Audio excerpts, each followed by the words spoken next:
The fluoride debate is heating up again, with a court decision due on whether the South Taranaki District Council had the right to put fluoride in its water. Debates also being fuelled by a visiting anti-fluoride campaigner who says there's growing evidence of fluoride's dangers. We now have 37 studies which indicate an association with lowered IQ and exposure to fluoridated water. This is naturally occurring fluoridated water in places like China and Iran. Professor Connett claims fluoridation of the water also robs people of choice. To use the water supply to deliver medicine. You can't control the dose, you can't control who gets the medicine, and you're forcing it on people that don't want it. But that view is opposed by many scientists and health experts who say fluoride is effective in reducing tooth decay. Among those experts is Dr. Jonathan Broadbent from Otago University. Good morning, Jonathan. Good morning, Michael. Thank you.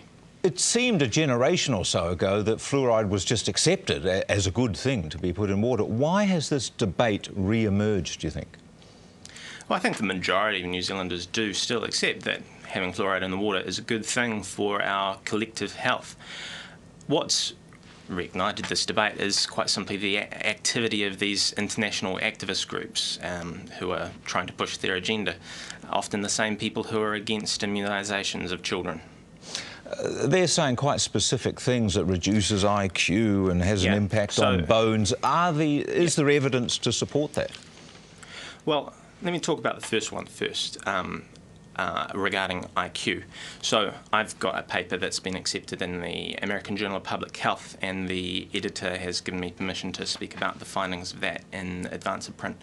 So what those Chinese and Iranian studies that Connett speaks about are doing is they're comparing fluoride, natural fluoride of very high levels in often quite poor areas, and they're often comparing it with areas that have water treatment plants that remove the excess fluoride, or they're comparing areas with high levels of natural fluoride where there's also co-dissolved with things like lead, which is known to reduce IQ.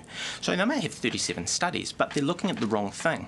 So if we do the same thing here in Dunedin, we've got a fantastic study at Otago University called the Dunedin Multidisciplinary Health and Development Study. We've been following the health and development of everyone born in Dunedin 40 years ago. It's a fantastic world-class study. And what we find is that people who were born in Dunedin and exposed to fluoride in their formative years when the brain is developing during that important time actually have slightly higher IQs than people who leave Dunedin. So, and we've also got more subsequent analyses that are more interesting that I won't talk about, but really, Connett's got a bit of a misreading of the evidence there, where he's clinging on to something which isn't really evidence-based. Yes. Another concern there would be that those levels of fluoride are often so high, they're not really relevant in the New Zealand context. They've already been reviewed by health officials in New Zealand and in Europe and USA, and they've been disregarded. So Connett's clinging on to something that do you think really they're also touching on that concept of choice too, that a lot of people perhaps don't feel comfortable with the idea of something being added to their water? They would like the choice. Is it possible to have a choice? Well, first off, it's not so much added as adjusted. There's already naturally dissolved fluoride even in our New Zealand water, even in the Speight's Brewery water here in Dunedin, which comes from a spring.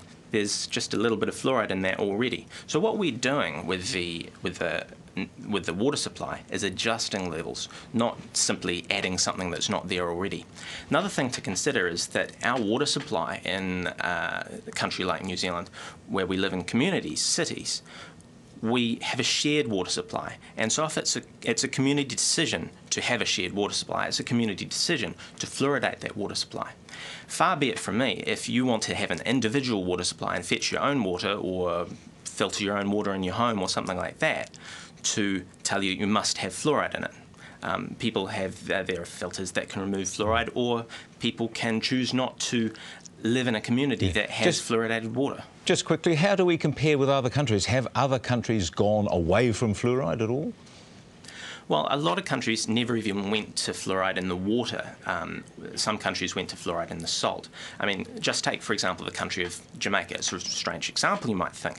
But what Jamaica had was very high levels of tooth decay back in the 1980s, and it was too hard to fluoridate the water. So they fluoridated the salt. They only had one salt supplier in all of Jamaica.